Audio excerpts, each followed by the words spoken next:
Welcome to Cannon Hall Farm in South Yorkshire, but I think it's fair to say it's been a week of change, particularly for Rob and Dave. They've had to say goodbye to a firm farm favourite. Thankfully not Gary here, he's still very much part of the furniture, but we will find out later what happened when Daffodil the donkey was found a new home. There are plenty of new arrivals though. We'll be catching up with some of the younger animals to see how they're settling in.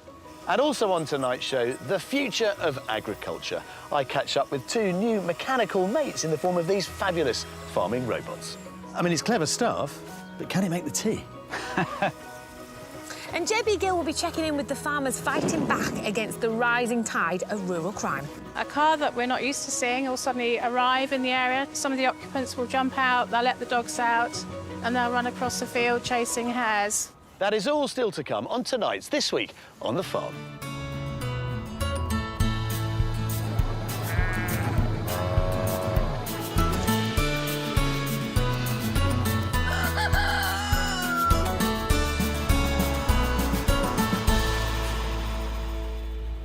Now, if you were watching earlier in this series, you may recall the story of Daffodil, who faced a real challenge trying to bond with her newborn foal, Princess. Without Rob and Dave's round-the-clock support, it's unlikely that Princess would have survived because Daffodil had decided that motherhood just wasn't for her.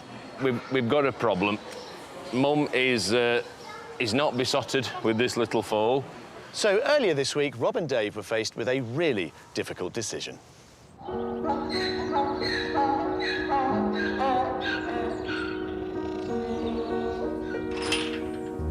Rob and Dave knew this day was coming.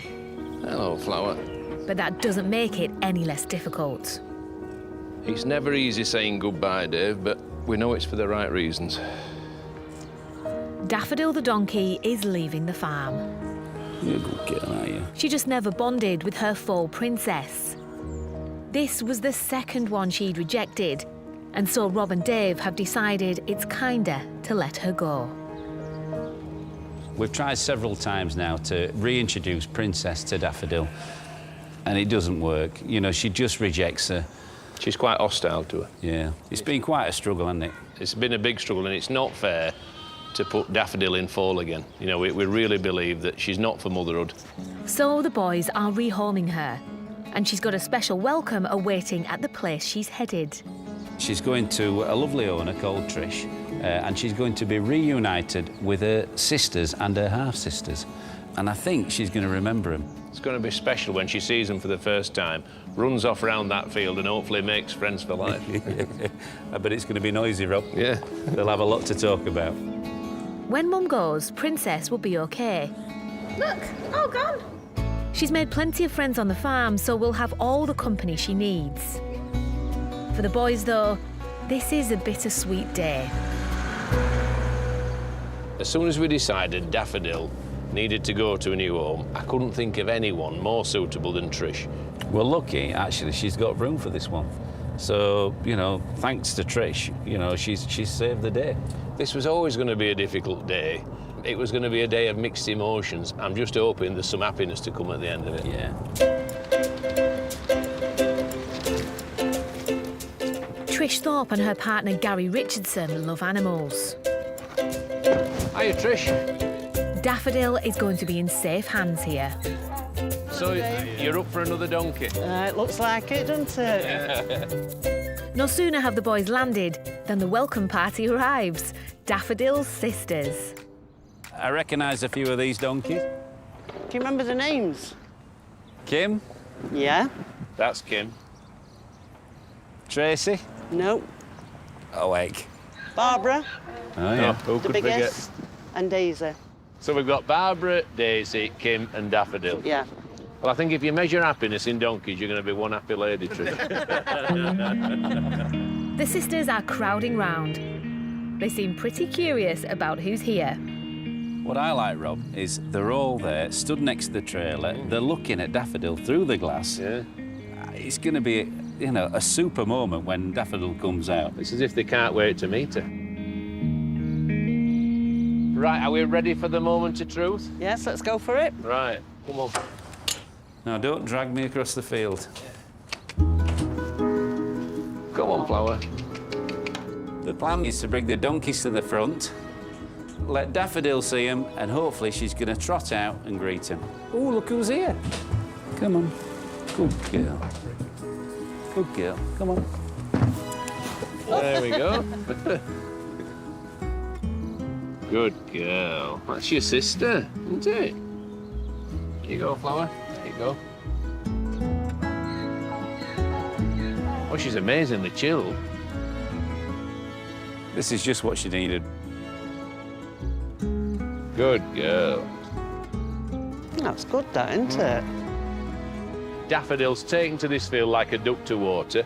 She's made friends with her sisters already. I could not be happier that we brought her to the right place. Yep. And Daffodil certainly looks to be making herself at home. Can't believe it.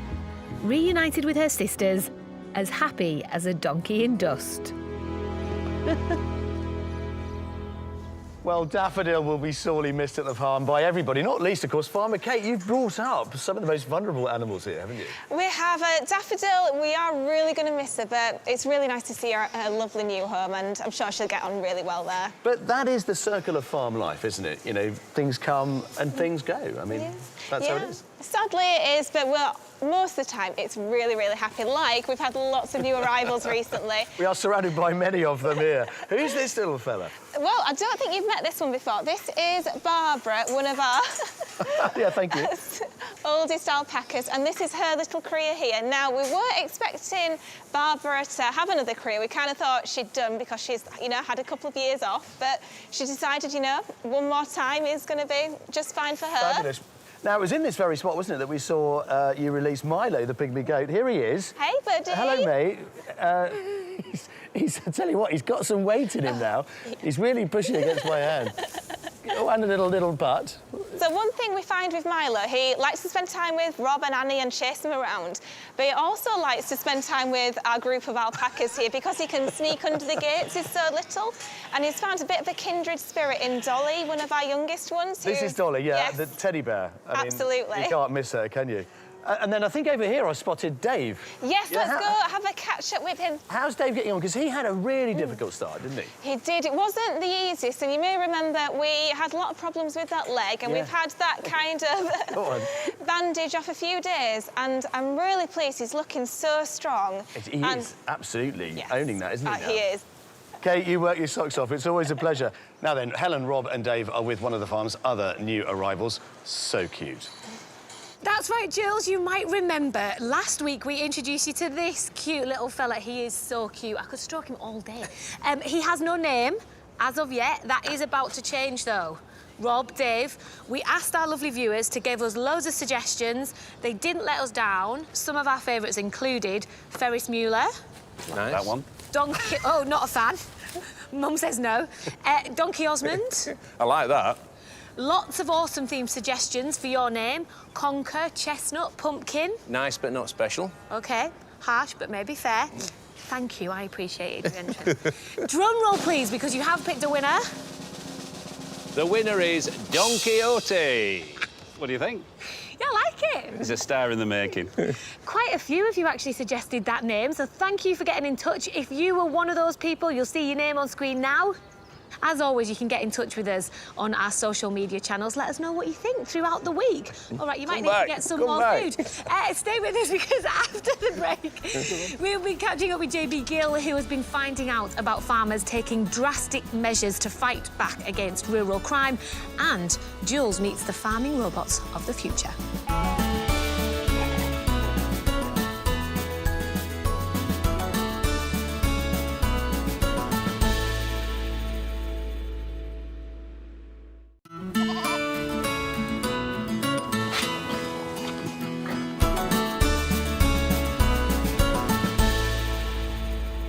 Welcome back. Now, in recent times, farming has faced some big challenges, from unpredictable weather to labour shortages to coronavirus. And if that wasn't enough, many farmers are now having to face the rising threat from criminal gangs. JB Gill has been to find out more. Farmers are under attack. Criminals are hitting hard. Livestock theft is rife and valuable farm machinery stolen at will. And when they can't take what they want, they'll just burn it. I've been a victim of rural crime myself, so I know just what farmers like Freya Morgan are going through. Her 2,500-acre farm here in Bedfordshire has been targeted time and again by some especially nasty gangs. A car that we're not used to seeing will suddenly arrive in the area, drive at high speeds. There'll be 3 or 4 people in the car, dogs in the boot. Some of the occupants will jump out, they'll let the dogs out, and they'll run across the field chasing hares. It must be quite scary interacting with these people. It is very scary, and we try to keep our distance from them because they are very aggressive people. Hare coursing was made illegal back in 2004, but criminal gangs have carried on. Huge amounts of money are wagered on the outcome of a cruel blood sport that sees hares chased and then killed by dogs. How distressing is it to know that that's happening on your land and not be able to do that much about it? It's really, really frustrating because they come in, we can't see them. We'll often see that they're here when they're part way through chasing a hare. We'll notify the authorities. It takes time for them to get here and they'll just get away with it. But the crime wave doesn't just stop at theft, poaching and vandalism. Fly tipping is becoming an epidemic, with criminals tearing up fields to dump tons of rubbish. Freya knows that she has to take the law into her own hands. Stop the criminals' vehicles and she can stop the criminals. And she's come up with a medieval solution: her own moats. Is this really effective? Yes, it is effective because they've got the dip and then they've got the bank, so if they try to put something across it, they're still going to fall off the other side. So if I jump in? Yeah, no, that's absolutely fine. So it doesn't have to be deep, but it's deep enough to stop a car or a vehicle driving across. It makes me angry that farmers have to resort to this. But when you're under siege, what choice do you have? It's a constant battle. Farm worker Duncan is putting in a new barrier, and I'm only too happy to help. So has this always been a problem? Is it something you've always had to do? It's always been sort of a problem. Yeah, we just seem to be doing a lot more of stopping people going across where they shouldn't be going. It's jobs like these that you don't see farmers doing and that are just as important as producing crops or raising livestock, whatever it is. And I can't believe how much work is going into preventing people from coming in and doing damage to other people's property. Freya has spent a small fortune making her farm secure. But it's about more than just protecting her livelihood. It's about making a safe place for nature too. Well, these wildflower margins provide habitat for insects, birds, bees, all wildlife, and you'll probably find some hares and things sort of nested in there too. Well, it's been fantastic finding out about what you do here to protect your beautiful farm and to encourage the wildlife as well. But as we can see, the weather's taken a turn for the worst. I think we better quit before we get too wet, don't you? Totally agree. Go on. Well, 2 farm workers there taking matters into their own hands, but police forces across the country are now beefing up their efforts to tackle rural crime. 2 officers know all about it, PC's Paddy Stewart and Sean Dolby from Lancashire's Rural Crime Unit. Hello, gents. Boys, how are you? Hi guys, good to see you. Gents, what a piece of kit you've got here. I mean, it's not your normal police vehicle, is it? Talk us through what it's got. Yeah, this is our Ford Range that we've been given. It's obviously 4x4, which is great for us in rural communities, whereby we can go through fields, up hills, up mountains. Now, we know from our own experience here on the farm, of course, that machinery is becoming more high-tech, far more expensive. So are you employing lots of high-tech kit yourselves to try and keep up with the criminals? Yeah, absolutely. We can show you some bits that we Yeah, let's have a look. Yes, So we have this. This is a data tag scanner. The vast majority of newer machines now are equipped with data tag or some other sort of security. So tractors, combines, that sort of stuff? Yeah, so, and there's all sorts of things inside that which helps us look at them. And it will check for chips and other information that it will give to our reader. Off the back of that, we can then check that machine against national and international databases to try and recover it. In the last 6-7 months, we've recovered about £1 million worth of stolen machinery. This is a microchip scanner, which we use on caravans. We then scan the caravan, which all caravans have a chip in it. That'll come back straight away if it's stolen or not. Hang on, you've got a scanner just for caravans. Yeah. That suggests that a lot of caravans are being nicked. Yeah. So as the value of caravans has shot up, theft of caravans was coming up with it. So we used that in response, and what did we get? Was it 35 caravans in 2 months? So we're talking like £250,000, if not more. It looks a fantastic array of gear. I imagine a lot of it focused on your work at night, because surely that's when a lot of this crime happens. Yeah, it certainly does. We've actually got a thermal imaging here that we'll show you. Do you have a look through it? Yeah. You see some bits Do of love a colours. gadget. How far can that see? So that's, it's got 40 times zoom on it, so we'd be able to see some on the hills over there. So it's got a good distance on it. Half a mile away? Yeah, oh yeah, and that'll come up on our iPad, on our screen, and I can see now exactly what you're looking at. I've got Gary the donkey there, Gary's backside. We can link that up to our iPad, and from here we can zoom in, zoom out, change the colours, all that sort of thing. So that's great for trespassing at night, hare coursing, because we can use it in the day. Yeah. So that's another brilliant bit of kit. And again, it's recording evidence, isn't it? That's the key thing. Yeah. Listen, thank you so much, guys, for introducing us to some of these gadgets. I'm sure people will be disappointed to know how much rural crime there is, but reassured that you two have so much passion for tackling it and so many fancy gadgets to do it. I don't even understand half of this stuff. But you're like, whoa, whoa. Thank you for talking to us, guys. Thank you. No problem. Now then, we've seen a few gadgets here, but of course we do know that farming also loves its gadgets. And as I found out on a little trip recently to Kent, robots are potentially transforming the rural labour market. Here at this soft fruit farm in Kent, a battle is raging. On the one hand, a crop of strawberries worth thousands. On the other, an age-old adversary. Now, you may think this is like a perfectly good strawberry. However, if you look more closely, it is covered in powdery mildew. Left unchecked, it would destroy a crop like this. Thousands of tons of fruit gone to waste every year. It's a fungal infection, the white bloom caused by millions of microscopic spores. The disease attacks all parts of the plant and spreads like wildfire. So, they've brought in the Terminators.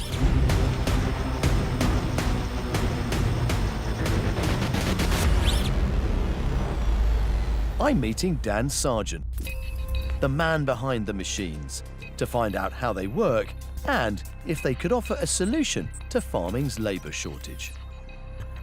When I heard about robotic farming, I was expecting to see something kind of with arms and legs that was a bit more hands-on, but these look amazing. Tell me, how are they operating? How are they helping? So this is our UVC machine, and this machine is designed to use UVC light to protect the crop against powdery mildew. These are the UVC bulbs, and we have them in the arch to get them as close as possible to the plant, but also to contain as much of the light within the robot, so it's not directed outwards. The UVC zaps the DNA inside the powdery mildew, killing it dead, a job normally done by harmful chemicals. And even though it removes the need for pesticides, UVC is pretty punchy stuff itself. When the robots are in operation, we ensure that the fields that we're operating in, there's no human beings around. And the best time for that is the night, when these robots have the stage to themselves.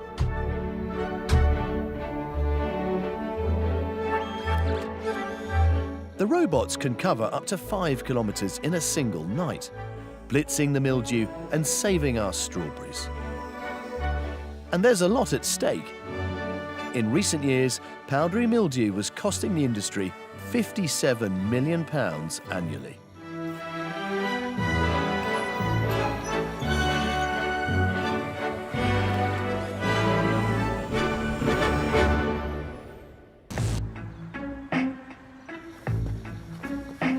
Just watching this pair operating, I mean, there is something rather personable about them, given how much hard work they're doing and just how much they're contributing. Absolutely, and they've all got their own personality. They've all got their own problems and ways of being dealt with. But, you know, it does reduce a huge amount of labour, doesn't it?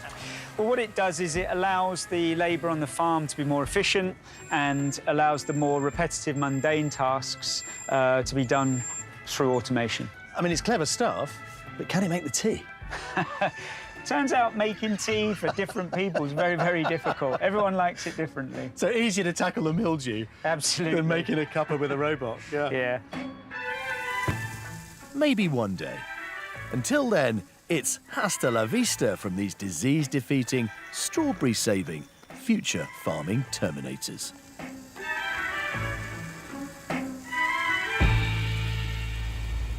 Still to come, if you think farming robots are weird, what about Doggy ice cream? We'll be putting it to the test.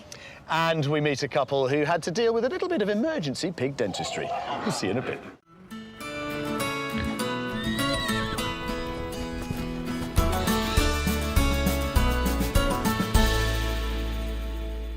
Welcome back. All through this series, we have been celebrating the autumn harvest and meeting people who've turned fruit and veg growing into a thriving business. So when we heard about a couple who were turning their homegrown produce into ice cream for dogs, we knew we had to find out more, and who better to send than Yorkshire vet Peter Wright.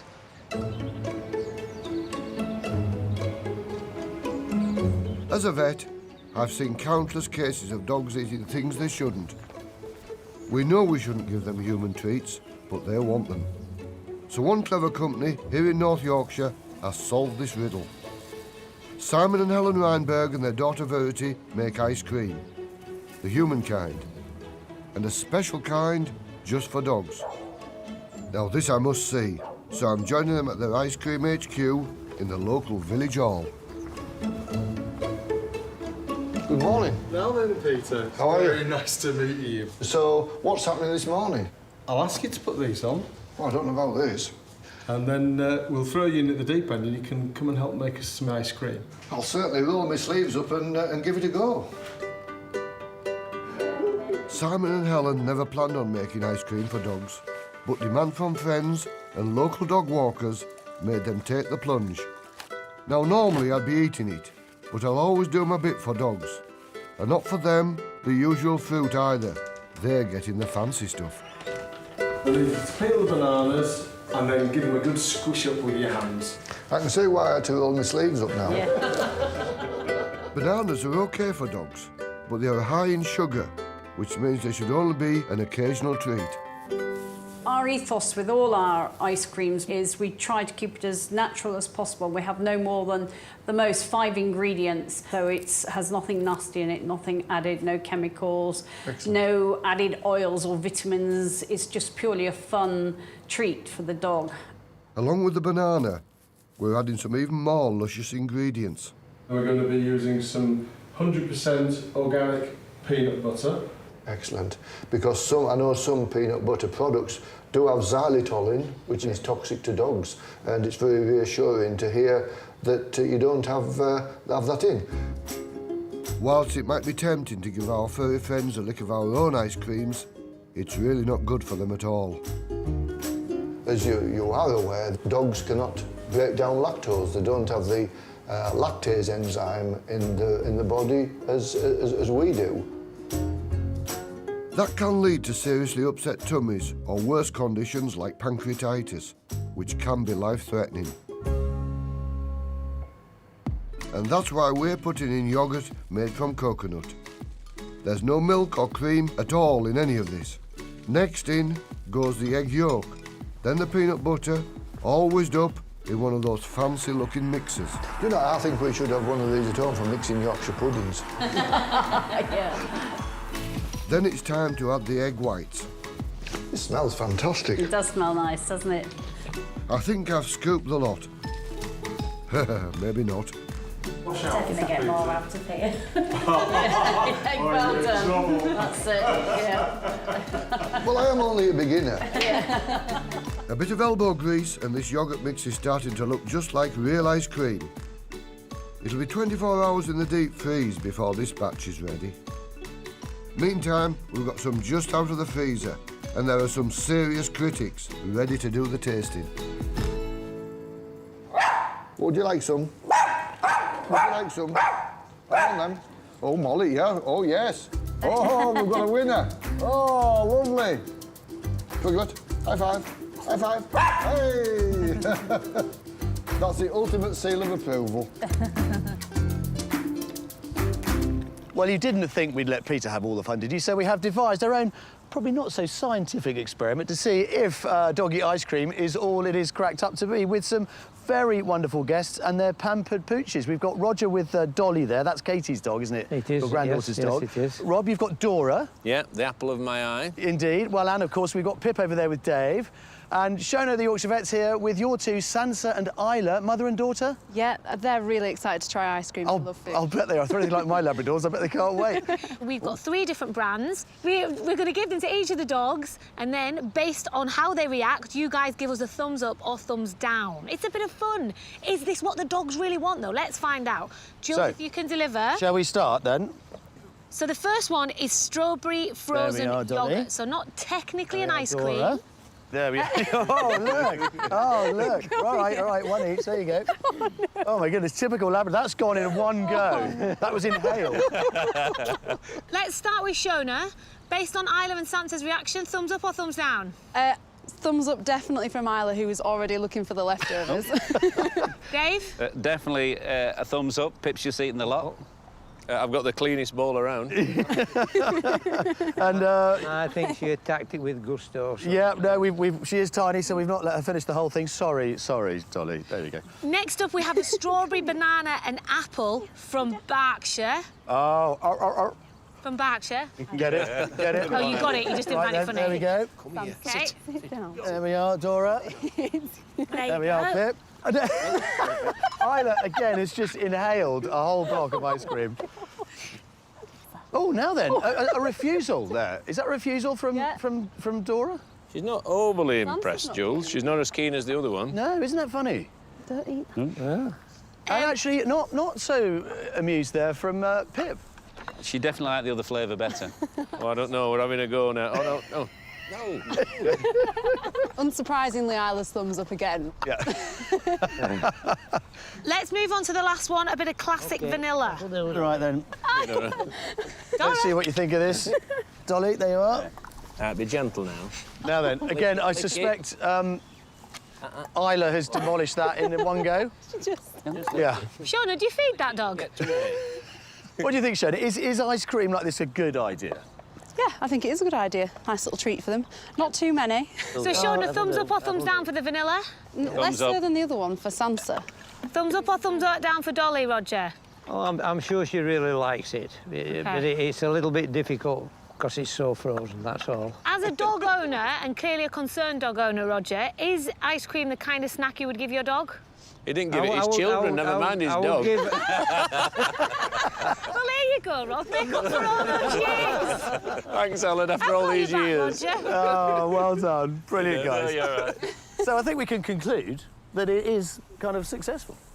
I think the dogs liked it more than the owners. You guys don't seem convinced. No, just nervous about the volume of it, that's all. But they definitely liked it. And on a hot day, I think it'd be an ideal little treat for them. Now, from pooches to pigs, you might remember, if you saw the coverage of the Great Yorkshire Show, Natasha and Morgan, who showed off their Duroc pigs and won a prize. But as we found out, looking after prize-winning pigs isn't easy.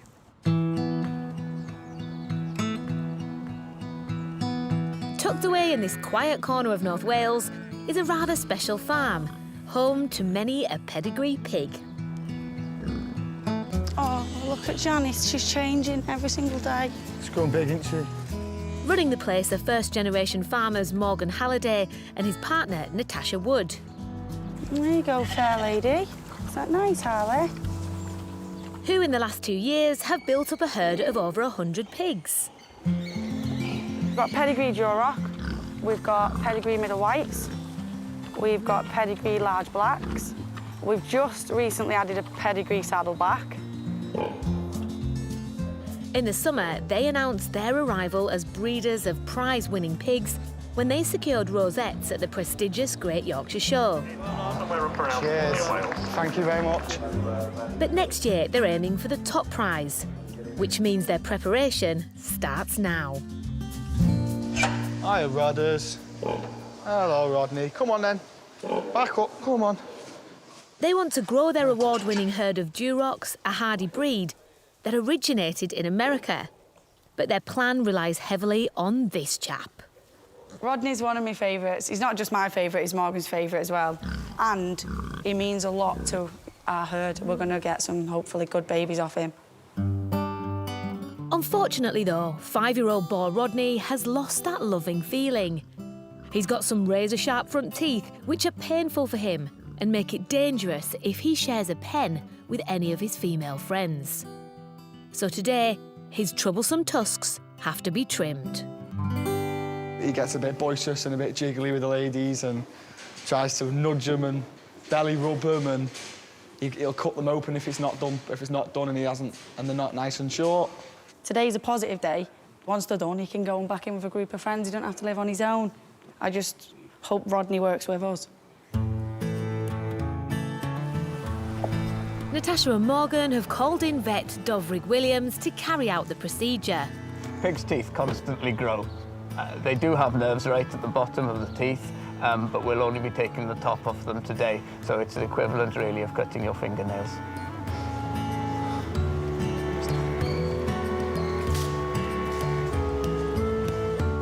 You all right? Hiya. Hi, guys. How are you?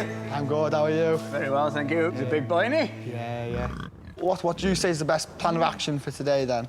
I think if we go with plan A, is we'll try and noose him. And if we noose him, we can get them teeth off pretty quickly. He's going to make a lot of noise, as pigs always do, but it's not pain, it's just noise. And then we'll get them off with a wire pretty quickly. That sounds brilliant, yeah. To make handling Rodney, who weighs over 400 kilos, a little easier, Morgan's on hand to help. What's this, Rodney? They start with a little food to distract him. There you go, Rod. And just moments later, after a little elbow grease, Vet Dovrig quickly has Rodney's teeth cut down. We need earmuffs for that one. I told you he squealed like a pig, didn't I? All noise about nothing, mate. Good boy. Good boy. Look at that. That's why it had to come off, like a razor blade. Waiting to be reunited with Rodney... Good boy, Rodney. Come on, then. ...is his girlfriend, Bosworth. You going to share that together? You share that, then. But it looks like Rodney's playing hard to get. He's a typical bloke. We've come in, we've let him in, we've given him a bit of feed to settle him down, and straight away he's thought of his belly and started eating. I reckon we'll get here tomorrow morning and they'll be all cuddled up together, all fast asleep, cuddled up together like they've been together for years. Hopefully, after rekindling their romance, in a few weeks' time, Natasha and Morgan should know if they're expecting some more pedigree pigs. Good girl, Bosworth. Well, from one vet at work to another. You may recall that last week we celebrated the return of Orchid, awkward Orchid, famously, to the farm, having been at stud and returned hopefully in foal. Shona, you came along and did a blood test to make doubly sure of the result, one way or the other. None of us know. What's the result? She's pregnant. Hey! Well, congratulations, Orchid, but congratulations, you two. You must be thrilled. We're really pleased, Ellen. It's been a long road, but as long as we get the right result in the end, it's fabulous news for Orchid and for the farm. But also to see your ambitions for your shires here, and not just the farm, but also, I guess, the national herd as well that you're contributing to. That's such a great result. She's too good a mare not to breed with Jules, so to get another foal from her is really important for the breed as a whole. We're hoping it's going to be a filly and something we can build a stud around. Brilliant. And no doubt you'll keep us updated. Good luck, girl. Yeah, You're well done. comfortable, yeah? I know how you feel, babe. Right, still to come, Rob and Dave go in search of the perfect cuppa as they head to a tea plantation. And Cannon Hall Farms head chef Tim Bilton is going to be here. He is going to be baking us a cake. What more could you possibly want? See you in a few minutes.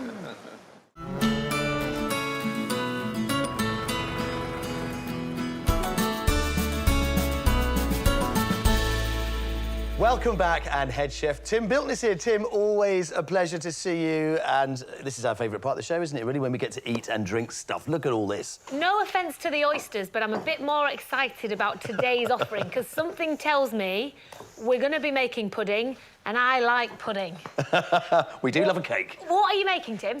Today is all about tea, and this is a super easy recipe that uses tea to steep the fruit to make a tea loaf. So you're making a cake that's actually got tea as one of the ingredients? Yeah, and it's super to serve with a cup of tea of your choice as well. So what have you got there? I can see the fruit there, the bowl there. So we've got sultanas, currants, raisins. We've steeped that in an Earl Grey tea. And then we add sugar, flour and egg. So there's no fat in this whatsoever. When you say steeped, what do you mean? So you've got all the fruit? So literally, you've got the fruit, and then you just pour the hot tea straight over the top of the fruit. Oh. Leave that for 24 hours, and then the fruit soaks up all of that tea, and then it plumps out again. But, Tim, we've got around us an array of classical, I suppose, you know, tea party offerings, haven't we? From cakes like this to the stand there with all those lovely sandwiches and other bits and pieces on. I mean, this is the sort of thing we think of when we think of a classic English tea, isn't it? It is definitely. You know, afternoon tea is a massive thing at the moment. You actually have tea sommeliers as well now that matches food with tea, and I just couldn't stop going. But the kind of elephant in the room, the plate of fish and chips, Tim. What's going on here? Listen, Jules, I know you're from, like, down south a little bit. Where they do things different. I'm a Yorkshire lad. Every time when I was a boy and we used to go to the seaside, we had fish and chips and we had a pot of tea. You never had that when you were at the chippy and you get a pot of tea? Never. But like you say, I did come from another planet. However, when in Yorkshire, I'm go for it. Yeah, I love a cup of tea anytime, really. I love fish and chips, but my eyes are firmly on that cake. You're going to carry on making that cake for us while we find out about our intrepid explorers who have been on a bit of a mission.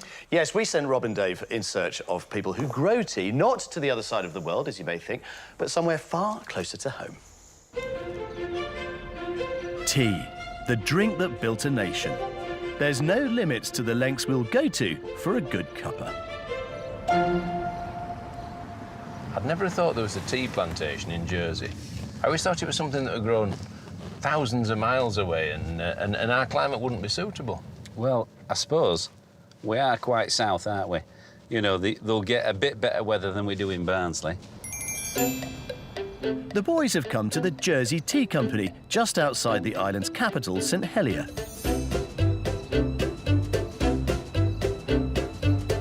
But they're not just in search of the perfect brew, because one of them is not a fan of this very British tipple. I've only had 5 cups of tea in my life. I've tried with milk, sugar, more sugar. I just don't get on with it. I would love to play a part in David's journey to adulthood by teaching him to drink tea. Helping Rob in his mission are Catherine Boucher and Michelle Pasturel. Hi, Michelle. Hi, Catherine. How you doing? Two of the founders of the company set up 6 years ago growing 2 types of tea, green and black. I always thought Jersey was famous for cows and potatoes, but never tea. I know my mum was particularly shocked when I said, oh, I'm going to start growing tea in Jersey, but everything that we researched suggested that it could be done, so here we are. I'm afraid to say we have a non-believer in our midst. Is that unusual, a Yorkshireman who doesn't like tea? It was always something I was going to do when I grew up. Have you not grown up then? I don't think I have. The bushes here have been planted in rows and will be grown to a certain height to make harvesting easier. We only pick the top 2 leaves in the bud, and you should be left with something like this. Time for the boys to roll up their sleeves and get stuck in. I didn't realise there was so much in to drinking a cup of tea, Rob. You know, if you were clever, Rob, you could plant a hedge of tea around your house. You could. Right, and then you could harvest it, you know, from spring to autumn, and you'd never be out a cup of tea.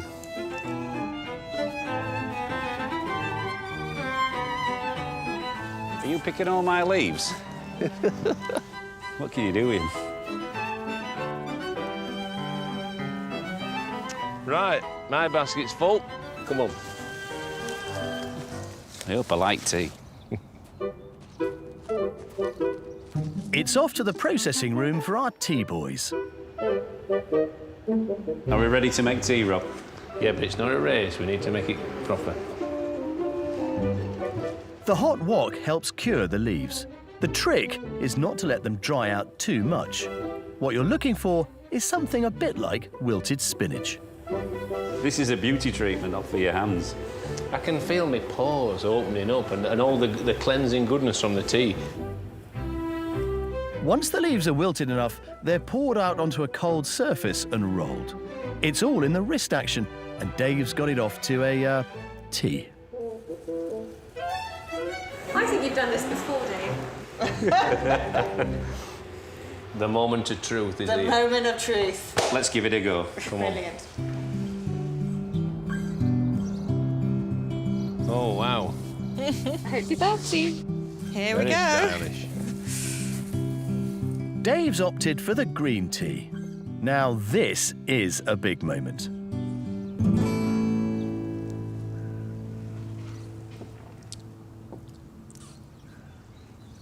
I really like it.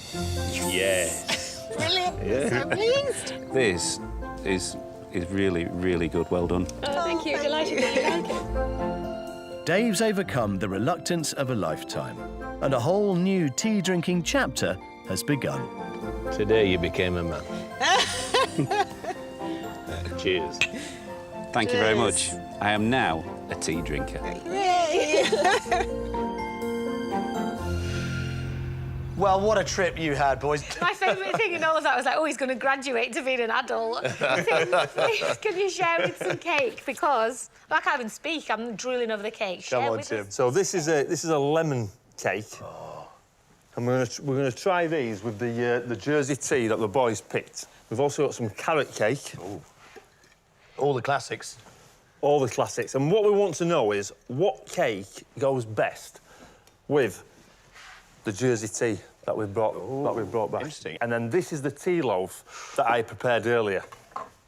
This is the tea here. I would recommend going with maybe the carrot cake first. Oh, would you? Oh. Yeah, because that's more of a subtle cake in there. So what you should be getting from the tea as well is quite it's sort of like a hay, grass, and also a bit of an ocean sort of a flavour in there as well. Oh, sounds exotic.